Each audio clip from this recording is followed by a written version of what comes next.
Assalamualaikum warahmatullahi wabarakatuh. Alhamdulillahirabbil alamin, huwallazi arsala rasulahu bil huda wa dinil haq liyuzhirahu 'ala dini kulli wa kafa billahi syahida. Asyhadu an la ilaha illallah wahdahu la syarikalah wa asyhadu anna Muhammadan abduhu wa rasuluh. Alhamdulillahirabbil alamin, ibu-ibu sekalian, kita bisa bersua kembali di dalam kajian rutin kita setiap hari Senin ba'da zuhur. Apa kabarnya ibu-ibu pada hari ini? Semoga kita senantiasa diliputi rasa syukur kepada Allah, karena Allah sudah memberikan limpahan karunia-Nya kepada kita, utamanya nikmat iman, nikmat sehat yang dengannya hari ini kita bisa mengikuti kajian rutin kita. Dan alhamdulillah kita sudah memasuki hari-hari akhir di bulan Zulhijjah. Sesaat lagi kita akan masuk ke tahun baru Islam 1443 Hijriah ya, bulan Muharram yang akan kita jelang. Semoga memberikan semangat dan motivasi kepada kita untuk menjadi pribadi yang lebih baik lagi. Nah, salah satunya adalah melalui kajian rutin kita. Kita akan mendapatkan tambahan ilmu, mendapatkan semangat tentunya ya untuk beramal lebih baik lagi. Insya Allah pada hari ini kita akan melanjutkan kajian rutin kita dari kitab Min Muqawimat Nafsiyah yang akan mengambil tema keutamaan doa, istighfar dan zikir. Nah, bagian ini akan dibagi menjadi dua bagian atau dua pertemuan karena materinya sangat panjang. Mudah-mudahan ini semua akan membuat jiwa kita menjadi lebih taat lagi, menjadi lebih dekat lagi kepada Allah Subhanahu wa taala. Dan tentu menyambut tahun baru Islam yang akan kita jelang, kita senantiasa berazam, berniat untuk memperbaiki segala kekurangan kita, kelemahan kita. Salah satunya adalah melalui kajian hari ini dengan kita mengenal lebih dekat bagaimana kita berdoa, berzikir, beristighfar kepada Allah Subhanahu wa taala. Mudah-mudahan ibu-ibu senantiasa diberikan istiqomah, senantiasa semangat di dalam mengkajinya. Amin ya rabbal alamin.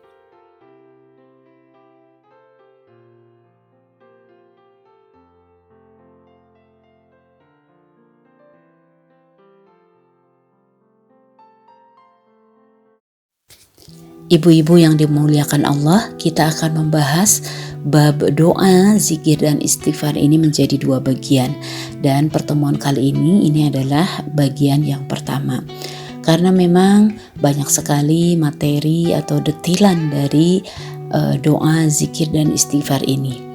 Berbicara doa, zikir dan istighfar, tentu kita tidak hanya berbicara keutamaan ya, bagaimana kemudian kita memperbanyak doa.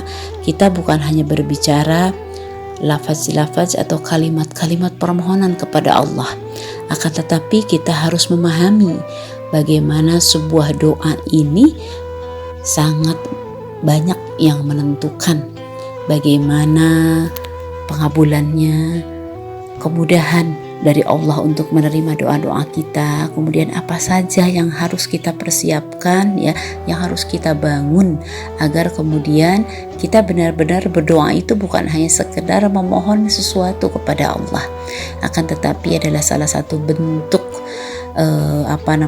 pembuktian kita bagaimana kita merasa butuh kepada Allah yang kemudian itu tersinergi dengan akhlak kita, dengan ketaatan kita terhadap syariatnya. Nah, ini tentu memerlukan pembahasan yang panjang. Oleh karena itu kita akan membaginya menjadi dua bagian. Ibu-ibu rahimakumullah, berdoa adalah perintah dari Allah Subhanahu wa taala. Doa itu adalah ibadah, bahkan dia adalah mukhul ibadah. Apa itu mukhul? Mukhul itu adalah otak atau inti dari ibadah. Dalam Al-Quran, surat Al-Ghafir ya, atau Al-Ghafir itu punya nama lain Al-Mu'min. Nah itu ya, jadi kalau dalam Al-Quran ada Al-Ghafir, ada Al-Mu'min, itu sama ya. Bukan Al-Mu'minun ya, kalau Al-Mu'minun beda lagi, nama surat Al-Mu'minun ada, ini Al-Mu'min atau Al-Ghafir. Di dalam Quran surat Al-Ghafir atau Al-Mu'min ayat 60 Allah berfirman, A'udzubillahi minasyaitonirrajim. Wa qala rabbukum ud'uni astajib lakum. innalladzina yastakbiruna an ibadati sayadkhuluna jahannama dakhirin. Di sana dikatakan, dan Tuhanmu berfirman, berdoalah kepadaku, niscaya akan kuperkenankan bagimu. Sesungguhnya orang-orang yang menyombongkan diri dari ibadah kepadaku akan masuk neraka jahanam dalam keadaan hina dina. Nah, di sini dikatakan doa ini sama dengan ibadah dari sisi lafaz maupun makna ya. Nah, Allah menyebut doa ini dengan ungkapan ibadah kepadaku setelah kemudian Allah menyatakan berdoalah kepadaku. Artinya ibadah kepadaku inilah sama yang namanya doa. Nah, demikian pula bahwa di dalam hadis riwayat Tirmizi dikatakan ad-du'a'u mukhul ibadah, bahwasanya doa itu adalah inti ibadah atau otaknya ibadah. Jadi doa itu memang adalah ibadah kita kepada Allah. Dan Allah mencintai hambanya yang berdoa. Nah, sebaliknya justru kalau kita tidak mau berdoa kepada Allah, berarti ia telah meninggalkan ibadah. Ia telah meninggalkan kebaikan yang banyak. Ya. Di sini dikatakan, makanya di sana ada sampai dikatakan sayadkhuluna jahannama dakhirin. Dia akan dimasukkan ke dalam neraka jahanam dalam keadaan hina dina.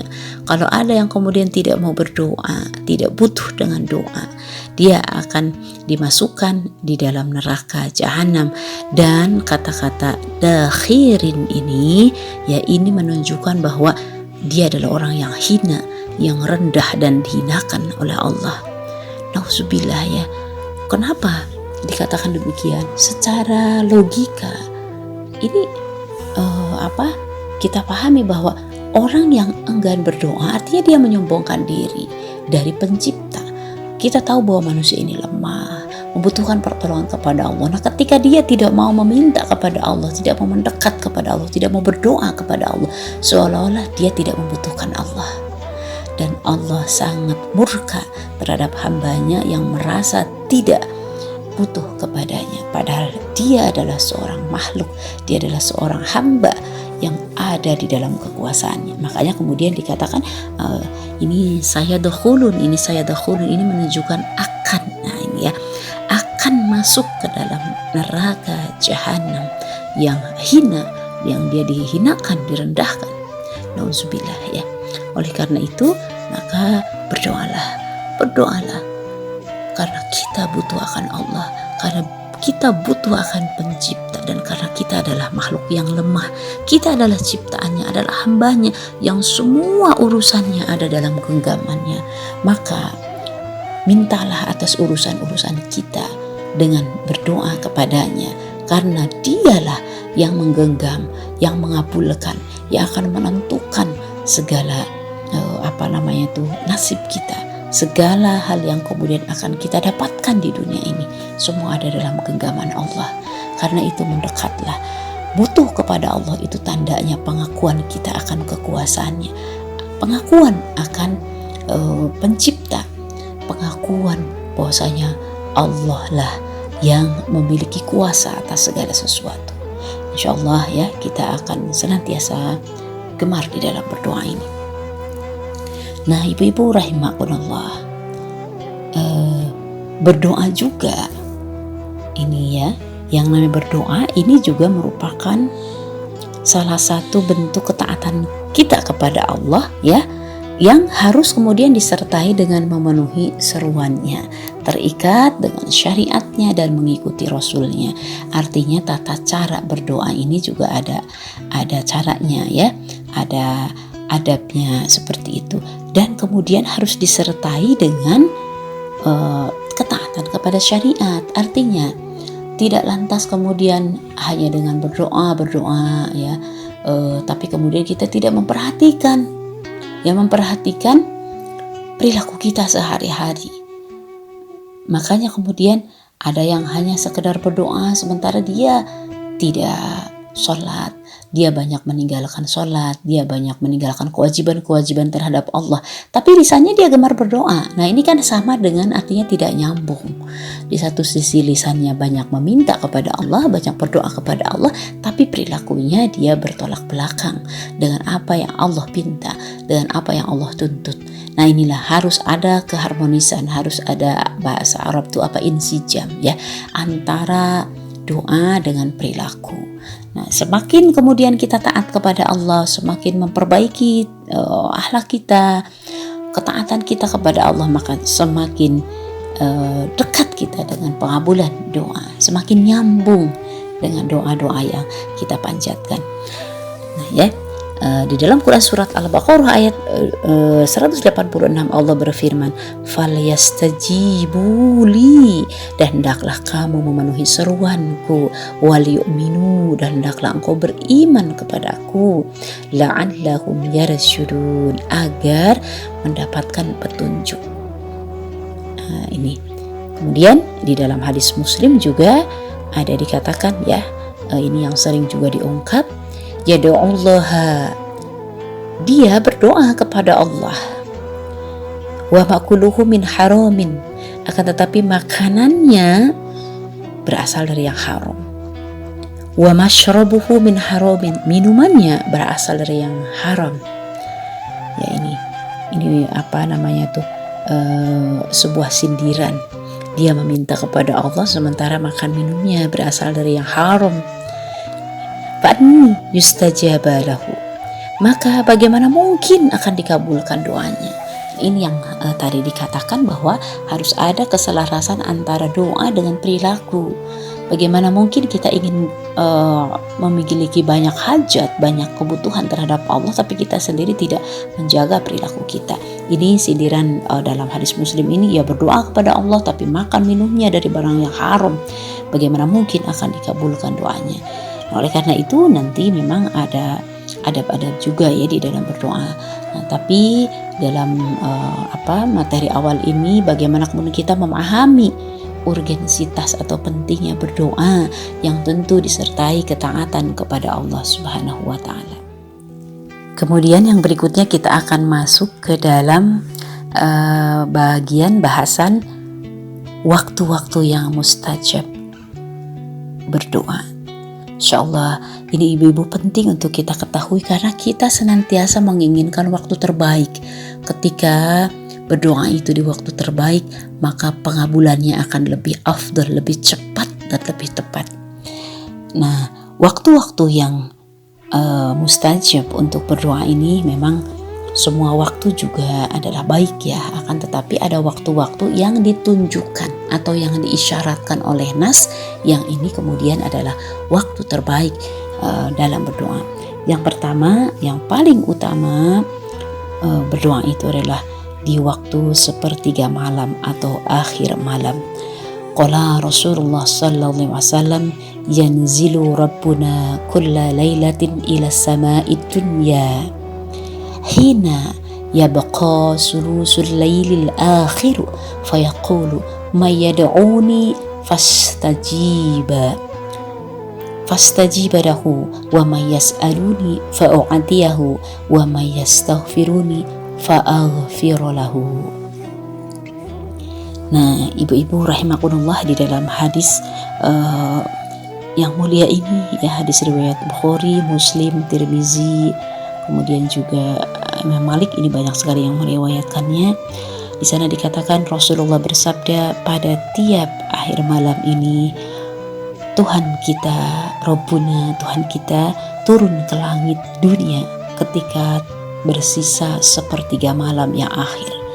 Nah ini ya, jadi kalau sepertiga malam yang akhir itu tinggal malam saja Bu dibagi 3. Jadi definisi sepertiga malam yang Umi dapatkan dari penjelasan para ustadz, para ulama ya, dalam beberapa referensi adalah namanya juga sepertiga. Jadi malam itu dibagi 3. Permulaan malam di dalam definisi Islam itu mulai terbenam matahari ya, maghrib, silahkan dibagi 3.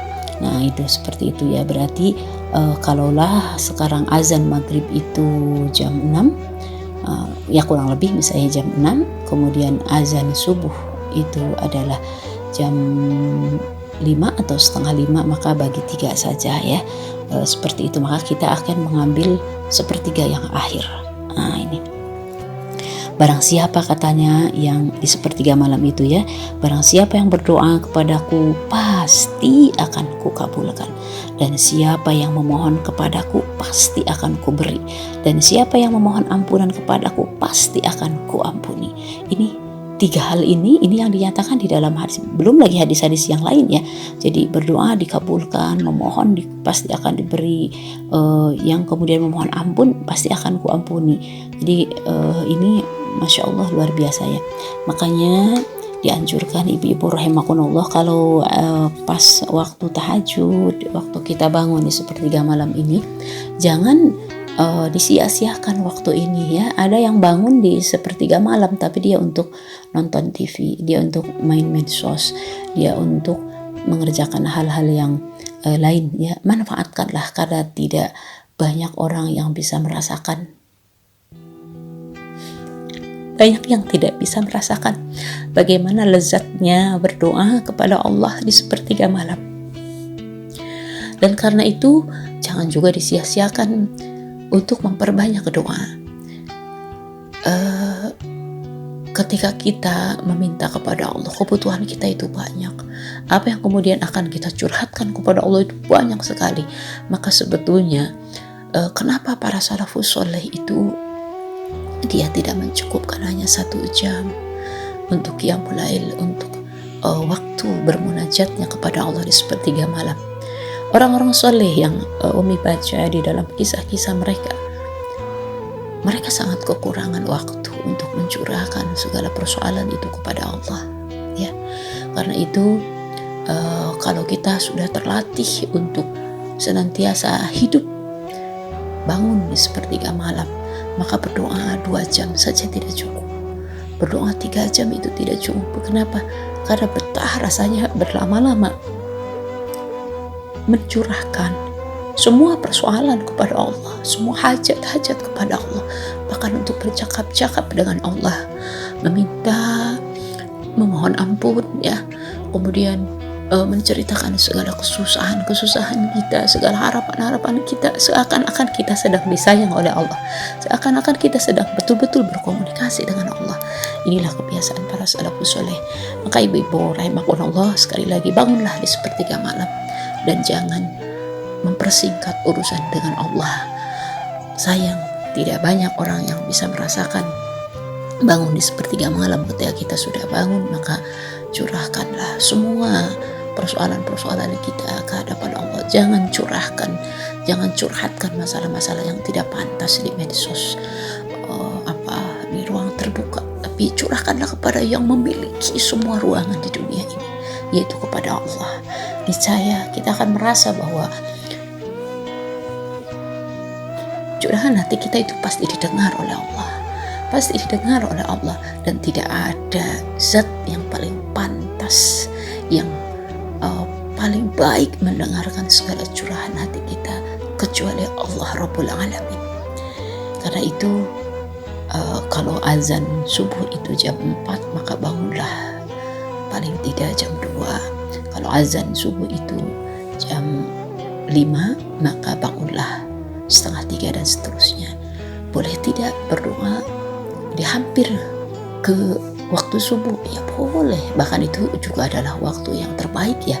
Waktu sahur, waktu yang terakhir itu adalah waktu yang mustajab juga untuk berdoa ya.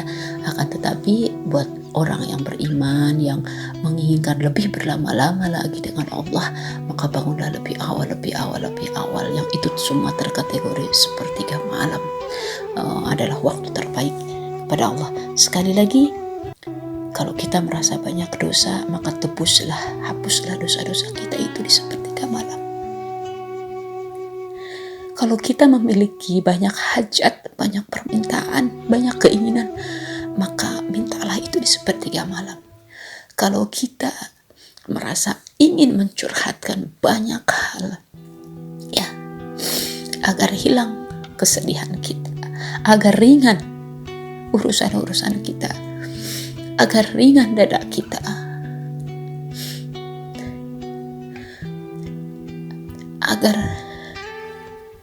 bersih hati kita, agar dipenuhi cahaya hati kita, maka temuilah Allah di sepertiga malam.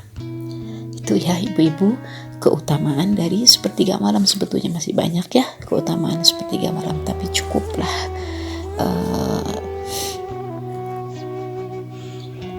ada satu lagi hadis ya, bila telah lewat sebagian malam atau 2/3-nya, berarti 2/3 malamnya sudah lewat ya, berarti yang tersisa adalah yang sepertiga terakhir, maka akan turun ke langit dunia itu Allah yang memberkahi dan maha tinggi, lalu berfirman, tidak ada seorang pun yang meminta, pasti ia akan kuberi. Tidak ada seorang pun yang berdoa, pasti akan dikabulkan. Dan tidak ada seorang pun yang memohon ampun, pasti akan kuampuni.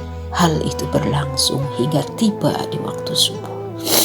Sedekat-dekatnya Tuhanmu dari hambanya ialah di tengah malam, akhir dari malam. Maka dari itu, jika engkau mampu menjadi orang yang berzikir kepada Allah pada saat itu, maka kerjakanlah.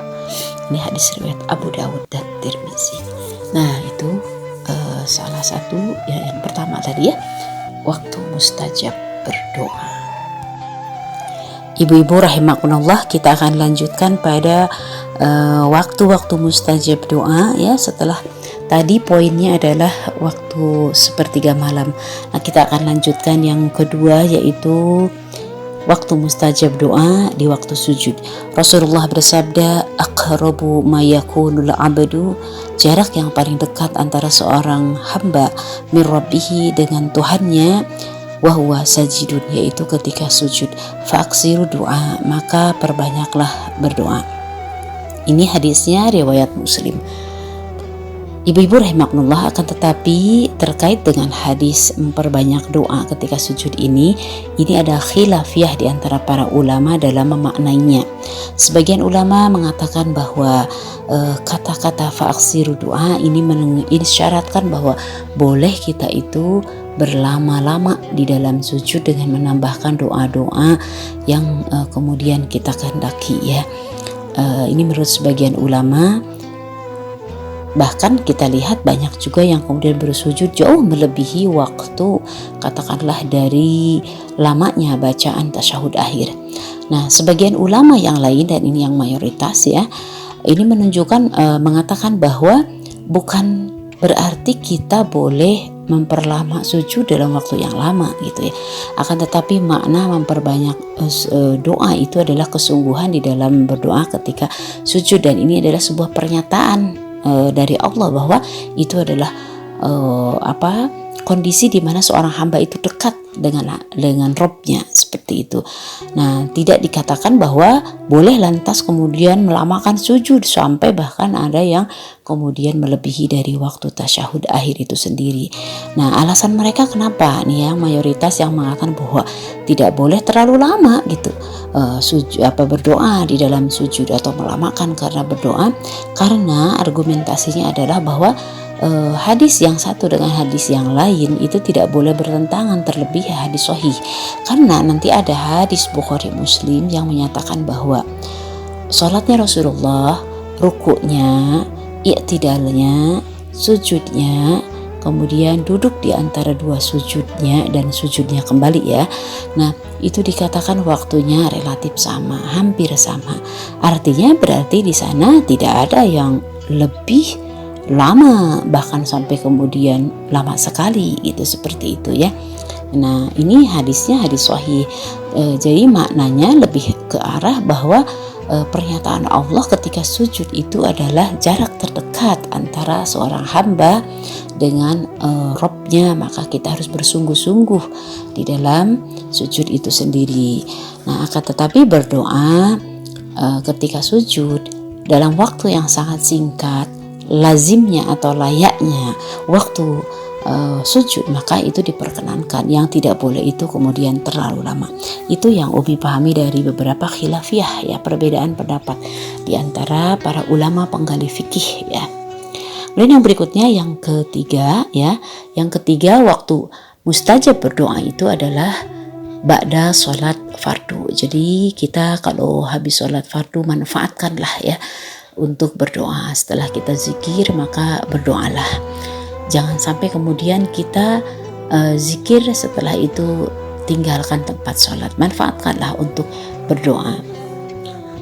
Walaupun bisa jadi ya dari tingkat kekhusyuan, ketenangan itu tidak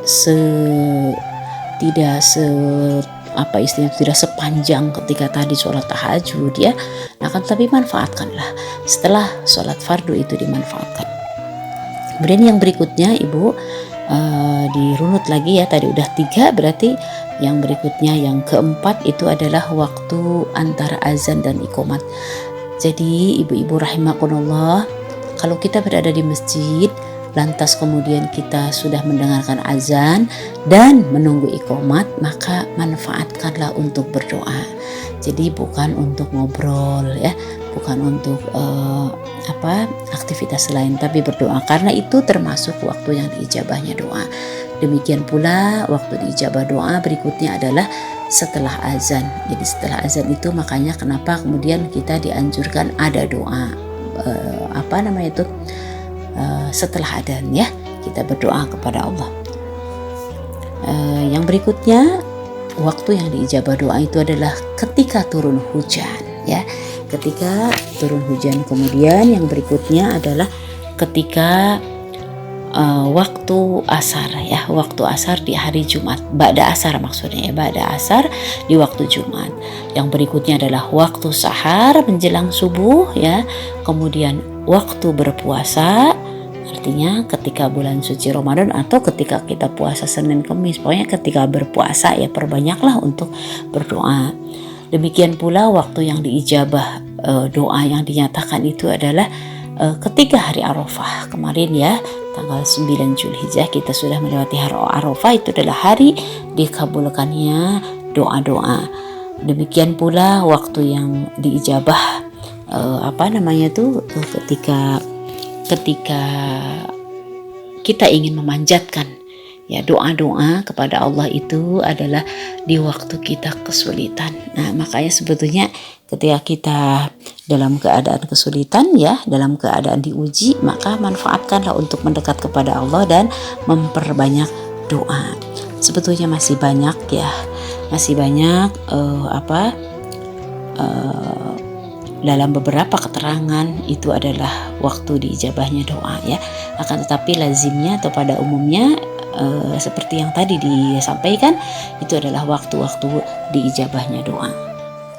Hadis-hadis pendukung terkait dengan waktu diijabahnya doa yang tadi sudah disebutkan sebetulnya sangat banyak sekali, akan tetapi tadi diambil poin-poinnya saja ya. Dan insya Allah kita senantiasa ingat mudah-mudahan ya dengan waktu-waktu tadi, dan kita akan manfaatkan waktu-waktu tersebut. Setelah kita mengetahui misal ya ketika hujan itu ternyata adalah waktu diijabahnya doa, maka kita akan manfaatkan waktu hujan itu.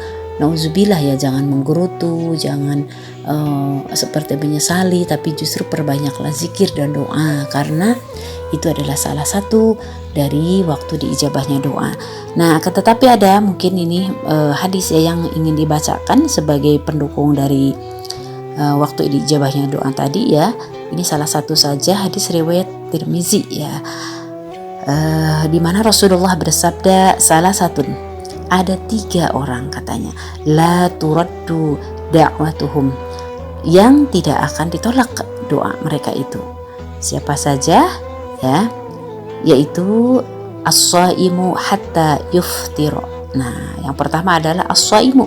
Shaimu itu adalah orang yang sedang bersaum, sedang berpuasa maksudnya, orang yang sedang berpuasa hatta yuftira, hingga dia yuftira itu berbuka, artinya tiba azan maghrib ya. Berarti di sini sepanjang dia berpuasa sebetulnya dia berpeluang ya untuk kemudian berdoa yang kemudian dikabulkan oleh Allah Subhanahu wa taala. Maka benar yang dikatakan oleh para ulama bahwa saum itu membawa kebaikan yang sangat banyak. Dari sisi substansi, dia bisa menahan hawa nafsu, melatih hawa nafsu, kemudian juga pahalanya mengalir. Nah, ternyata doanya yang dipanjatkan itu adalah doa yang akan dikabul oleh Allah Subhanahu wa taala. Nah, kemudian yang kedua adalah wal imamul adilu, imam yang adil. Nah, imam yang adil itu siapa? Dalam definisi syariat bahwa adil itu lawan dari zolim. Ya, adil itu adalah menempatkan sesuatu pada tempatnya sesuai dengan timbangan syariat. Sementara zolim ya sebaliknya, berarti ya berlaku menyalahi syariat atau tidak menempatkan sesuai dengan syariat, itu zalim ya. Nah, Masya Allah, imam yang adil ini sering disebut juga di dalam keutamaan yang lain. Jadi seorang pemimpin itu ketika adil dia memiliki keutamaan yang luar biasa. Tapi sebaliknya ketika dia zalim dia memiliki keburukan yang luar biasa dan dia amat tercela ya ketika pemimpin itu zalim. Itu yang kedua. Kemudian yang berikutnya ini doa yang tidak tertolak itu siapa? Yaitu wada'watul madlumi ya, doanya orang yang dizalimi. Nah, gitu ya. Nih, Masya Allah ya, doanya orang yang dizalimi. Bagaimana dengan orang yang dizalimi tersebut?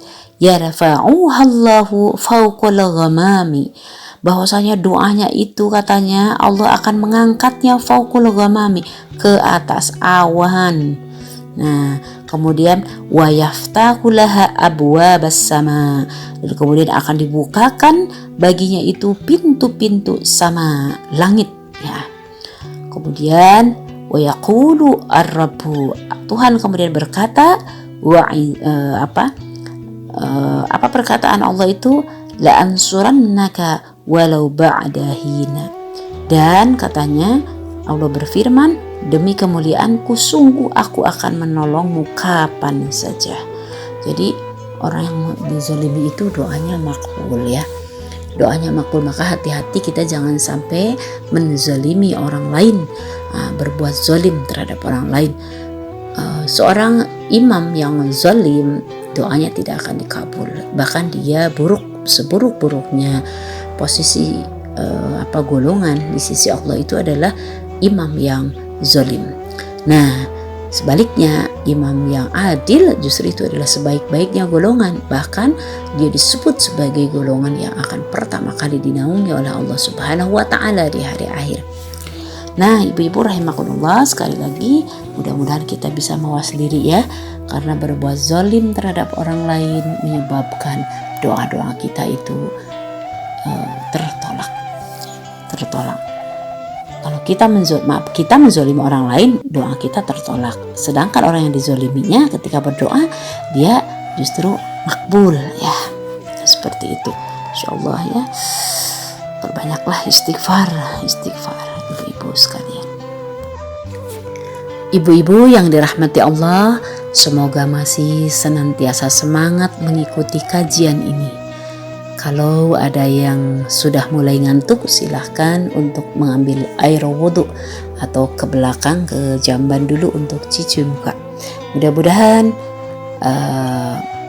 pengorbanan waktu kita untuk mendengarkan kajian ini dibalas oleh Allah dengan sebaik-baik balasan. Kita akan lanjutkan ibu-ibu, yaitu ke topik bagaimana adab berdoa. Nah, ibu-ibu, adab ini menentukan kelayakan seorang hamba dipandang oleh Allah. Ketika dia memperhatikan adab, maka Allah pun semakin tertarik untuk memperhatikan yang berdoa. Oleh karena itu jangan sepelekan masalah adab ini. Yang pertama, ibu-ibu rahimakumullah, berdasarkan Quran ya, Al-Quran surat Al-Isra ayat 110, kita itu kalau mau berdoa itu bisa diawali dengan Asmaul Husna. Nah, di Majelis Taklim Baitul Ilmi ini Asmaul Husna itu merupakan salah satu lantunan yang wajib ya kita lantunkan di awal pengajian, termasuk tadi juga kita awali dengan lantunan Asmaul Husna. Tujuannya apa? Tujuannya agar semua jamaah itu bisa melafazkan Asmaul Husna saking seringnya. Nah, ibu-ibu juga sama ya. Kalau Asmaul Husna itu jangan hanya ketika mau pengajian Senin, akan tetapi jadikanlah itu lantunan-lantunan manakala kita sedang melakukan aktivitas sehari-hari. Memang terasa apa ya istilah itu, di luar orang ya, di luar kebiasaan orang maksudnya. Ibu-ibu pengajian kalau kemudian rajin gemar bersolawat, termasuk juga Asmaul Husna, ini nanti lama-kelamaan memang akan menimbulkan satu kebiasaan ya. Jadi biasakanlah kalau kita bisa jadi lagi nyetrika lagi apa sambil ini aja ya, kalau bahasa Sunda apa istilahnya itu ya, sambil ngehaleang. Nah tapi bukan sembarangan, ini adalah berisi doa. Kan kita sudah diajarkan Asmaul Husnanya ya. Di sana dikatakan ud'ullaha dalam Quran surat Al-Isra ayat 110, ud'ullaha, serulah Allah. Nah itu ya, serulah Allah. Awid'ur Rahman atau serulah Ar-Rahman. Nih, ayyama tad'u falahul asmaul husna, dengan nama yang mana saja kamu seru. Nah jadi pokoknya dari Asmaul Husna. Nah itu ya, Masya Allah. Jadi kita sebut, panggil Allah itu dengan Asmaul Husna yang mana saja. Contohnya ketika kita ingin banyak hajat-hajat doa kita ya, kita katakan ya Allah ya Rahman ya Rahim, ingin disayang sama Allah. Ketika kita melihat anak kita misalnya agak nakal-nakal dikit, ini nakal anak-anak ya, kita berdoa kepada Allah ya Rahman ya Rahim, bolehlah kita tambahin ya Latif yang maha lembut, lembutkanlah anak-anakku. Nah misalnya begitu, pokoknya kita sebut Allah, sebut nama Allah, asma Allah ya, Asmaul Husna. Makanya ibu hafalkan caranya tadi dengan dilantunkan manakala kita melakukan aktivitas sehari-hari. Nah ini juga insya Allah akan menjadi berkah pula ya, aktivitas kita. Nah kemudian yang berikutnya ibu-ibu rahimakumullah, tadi Asmaul Husna bisa juga kemudian kita selain Asmaul Husna ada adab ya Bu ya, ada adab bagaimana kita mengawalinya dengan kalimat tauhid.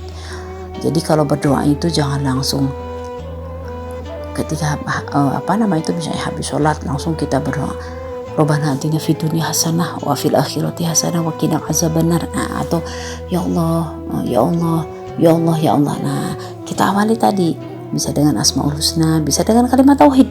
Kalimat tauhid itu adalah kalimat penegasan akan tauhid kepada Allah. Bisa dengan asyhadu an la ilaha illallah ya, wahdahu la syarikalah, atau bisa juga dengan la ilaha illallah dan seterusnya. Pokoknya kalimat-kalimat tauhid. Nah, ini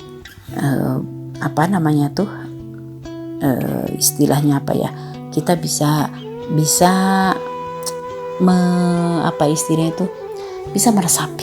meresapi kepasrahan kita ya, kekuatan kita dalam memohon pertolongan kepada Allah dengan mengesahkan Allah, dengan mentauhidkan. Nah kemudian yang berikutnya bisa juga dengan hamdalah ya, bisa dengan hamdalah alhamdulillahirabbil alamin. Nah seperti itu. Atau juga bisa dengan memuji dulu, pokoknya kita bahasa kita, ya Allah Engkau yang telah memberikan karunia yang demikian banyak kepada kami. Pokoknya begitu, disanjung-sanjung dulu Allah itu ya, dipuji-puji dulu. Berikutnya bisa diawali dengan sholawat. Nah ini bisa diawali dengan sholawat maaf. Allahumma sholli ala Sayyidina Muhammad wa ala ali Sayyidina Muhammad. Boleh enggak dengan tanpa Sayyidina? Boleh. Allahumma sholli ala Muhammad wa ala ali Muhammad. Kita akan lanjutkan terkait dengan adab berdoa. Kalau tadi diungkapkan bagaimana adab berdoa yang menganjurkan kita mengawali doa-doa itu dengan kalimat-kalimat, dengan lafaz-lafaz yang dianjurkan berdasarkan nas hadis ya, maka kita akan menginjak bagaimana kemudian adab terkait dengan sikap dan perasaan kita ketika kita berdoa. Yang pertama, bahwasanya kita harus yakin akan dipenuhinya doa, bahwa Allah itu maha mendengar, Allah itu maha melihat, Allah itu maha mengabulkan, Allah itu maha menerima, Allah itu menyertai kita ketika kita berdoa. Allah itu maha baik, Allah itu maha pemurah, dan seterusnya. Nah, bagaimana mungkin kita mengajukan hajat-hajat, doa ampunan, sementara kita yang sendiri tidak yakin? Nah, ini berbeda ya, berbeda pengharapan kita kepada Allah dengan pengharapan kepada manusia.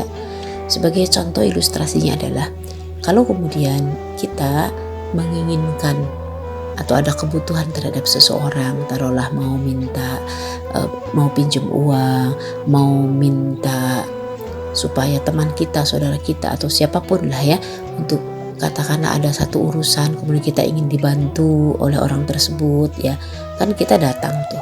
Nah, tentu di dalam benak kita itu bisa jadi banyak sekali praduga-praduga. Ini kayaknya bakal dibantu, kayaknya ini bakal dilulusan, kayaknya si ini pelit, kayaknya nanti gak akan dikabul, kayaknya gak akan ditolong. Itu pasti ada di dalam diri kita itu. Nah, akan tetapi kepada Allah, zat yang menguasai diri kita, kepada Tuhan Rabbul Alamin, maka kita harus memiliki keyakinan kalau semua hajat-hajat kita itu pasti didengar, pasti akan dikabul oleh Allah Subhanahu wa Ta'ala. Maka hati kita itu harus dikondisikan, harus yakin ya, dipenuhi dengan keyakinan akan pengabulan dari Allah Subhanahu wa Ta'ala. Selalu husnuzon kepada Allah. Di dalam hadis riwayat Bukhari Muslim, Rasulullah bersabda, Inna Allah Azza wa Jalla yaqulu, sesungguhnya Allah Azza wa Jalla berkata, Ana inda zonni abadi bi, sesungguhnya Allah Azza wa Jalla berfirman, aku akan mengikuti persangkaan hambaku kepadaku. Jadi memang Allah itu nanti tergantung dengan perasaan kita. Kalau kita yakin akan dikabul, maka akan dikabul. Kalau kita berpikiran bahwa Allah itu pelit, Allah itu tidak mendengar, Allah itu cuek, Allah itu abai, maka itulah pula yang akan terjadi. Ya, wa ana ma'ahu idza da'ani, dan aku akan menyertainya idza da'ani, apabila dia berdoa kepadaku. Demikian pula dalam hadis lain ya, aku mengikuti persangkaan hambaku kepadaku dan aku selalu menyertainya sepanjang ia ingat kepadaku. Mau haitsu yadhkuruni, ya, bersama dia haitsu yadhkuruni, ketika dia mengingatku, maka Allah itu akan senantiasa ada, senantiasa mendengar doa-doa kita. Bahkan di dalam hadis riwayat Ahmad dikatakan, dan jika kamu memohon ampun kepada Allah Azza wa Jalla, kata Rasulullah, wahai manusia, mohonlah langsung ke hadirat Allah dengan keyakinan yang penuh ya, bil ijabati. Nah, ini dengan ijabah gitu ya. Fa innallaha, karena sesungguhnya Allah la yastajibu, tidak akan pernah mengabulkan doa li abdin, terhadap seorang hamba, da'ahu, dengan doanya tadi ya, an dhuhri qalbin ghafilin, ya, tidak akan mengabulkan doa hambanya yang keluar dari hati yang lalai. Nah, ini juga salah satu koreksi, salah satu muhasabah buat kita ya. Kalau kita sering melantunkan doa, beristighfar, atau dalam kondisi kita ketika kita berdoa tapi hati kita tidak khusyuk, hati kita lalai, hati kita tidak yakin, maka ini Allah kemudian keluar, artinya tidak lagi mau mendengar doa kita. Bagaimana mungkin Allah mendengarkan doa-doa kita sementara hati kita bukan kepada Allah? Sama aja Bu ya, ini dalam kondisi keseharian kita ketika kita berhadapan dengan manusia. Kalau kita bertamu, kalau kita ngobrol, kalau kita ada hajat terhadap seseorang ya, taruhlah ketika kita ngobrol dengan teman, dengan saudara, kita menyampaikan kebutuhan sementara diri kita itu lengah, diri kita itu hare-hare lah kalau bahasa Sunda mungkin ya, cuek gitu, seperti itu, tidak fokus, matanya kemana-mana gitu ya, terus kemudian ya seperti tidak butuh kepada orang tersebut. Maka kata orang tersebut, ini gimana dia butuh, seperti butuh, tapi kemudian dia cuek, sikapnya tidak baik ya, tidak yakin ya, artinya bertentangan dengan keinginannya. Nah, seperti itu ya. Nah, maka pasti orang tersebut akan merasa tidak enak dan merasa tidak diperlukan. Demikian Allah, bahkan Allah jauh lebih seperti itu, karena Allah itu maha pencemburu. Dia tidak suka, Allah tidak suka ketika hambanya itu menyepelekan Allah. Nah, yang kedua yang harus dimiliki itu adalah sifat rendah hati. Nah, rendah hati itu artinya apa? Ketika kita berdoa maka kita harus merendah, karena kita adalah hamba yang membutuhkan akan pertolongannya, maka merendahlah. Di dalam Quran surat Al-A'raf ayat 55 Allah berfirman, "Ud'u rabbakum." Serulah Tuhanmu, serulah Allah. Ya, ini kita diperintahkan untuk menyeru Allah, untuk berdoa kepada Allah tadarruan wa khufyatan, ini ya, dengan berendah hati, dengan merendah. Tadarruan itu merendah, kemudian wa khufyatan, dan dengan suara yang lemah. Artinya suara yang lemah itu suara yang menunjukkan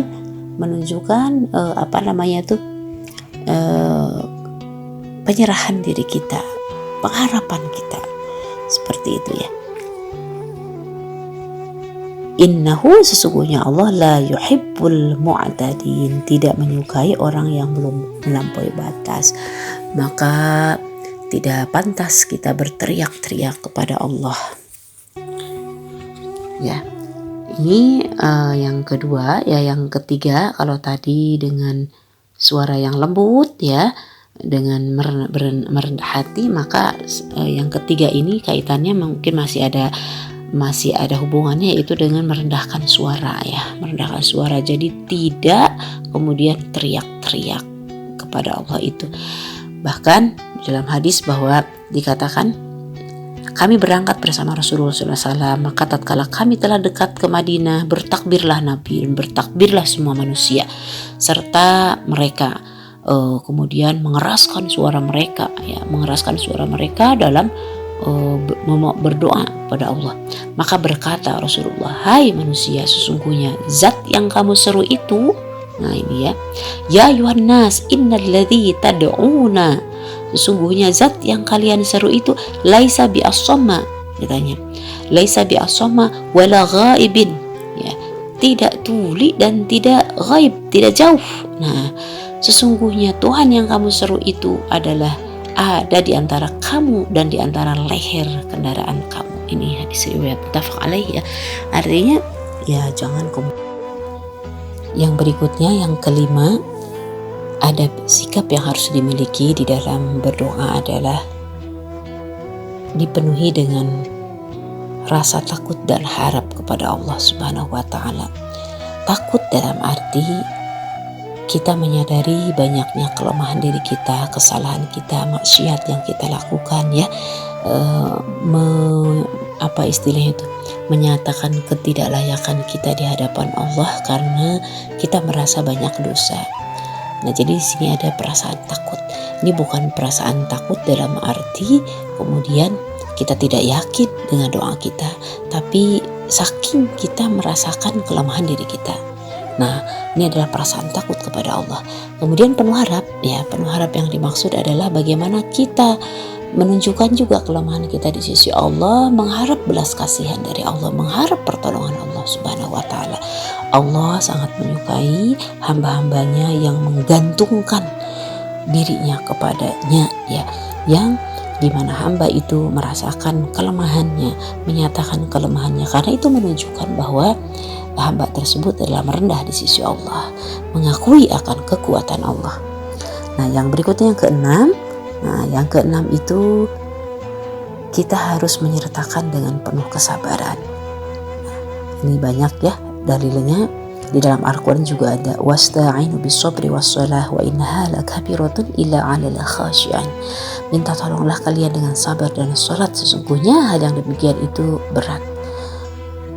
Illa 'alal khashi'in, kecuali bagi orang-orang yang khusyuk. Jadi sabar.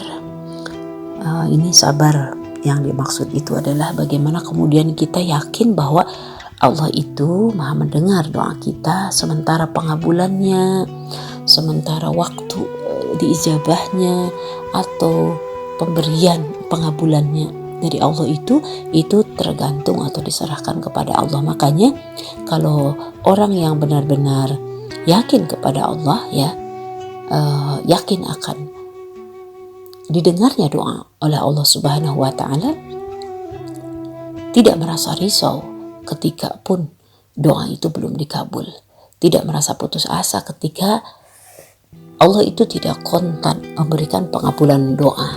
Bisa jadi ini adalah bukan waktu terbaik dari sisi pengabulan doa, maka dia akan memelihara sifat husnuzon kepada Allah, berbaik sangka kepada Allah, sembari terus menyempurnakan akhlaknya, menyempurnakan amal-amalnya, sehingga dia kemudian bertambah yakin akan kedekatannya dengan Allah Subhanahu wa taala. Justru ketika seseorang itu merasa tidak dikabul oleh Allah lantas meninggalkan, nah ini yang di awal dikatakan itu adalah orang-orang yang sombong ya, orang yang meninggalkan berdoa kepada Allah yang nanti akan ditempatkan di dalam neraka jahanam. Jangan sekali-kali meninggalkan doa kepada Allah ya, karena kita memang harus sabar di dalam meminta kepada Allah, sebagaimana Allah juga menyuruh kita untuk bersabar. Yakinlah ya bahwa doa kita itu tidak akan kemana-mana, didengar semuanya sama Allah, dan Allah Maha mengetahui kapan pengabulan doa dan apa yang kemudian Allah tentukan pengabulan doa untuk kita itu. Bisa jadi ya kita memintanya, misalnya kita memintanya saya ingin mobil, saya ingin rumah, dan Allah Maha mengetahui yang terbaik untuk kita itu. Bisa jadi tidak saat ini, disimpan dulu ya, ditangguhkan dulu waktu pengabulannya dan lain-lain ya. Nah kemudian yang berikutnya bahwa yang keberapa nih? Yang ke-7 ya, yang ke-6,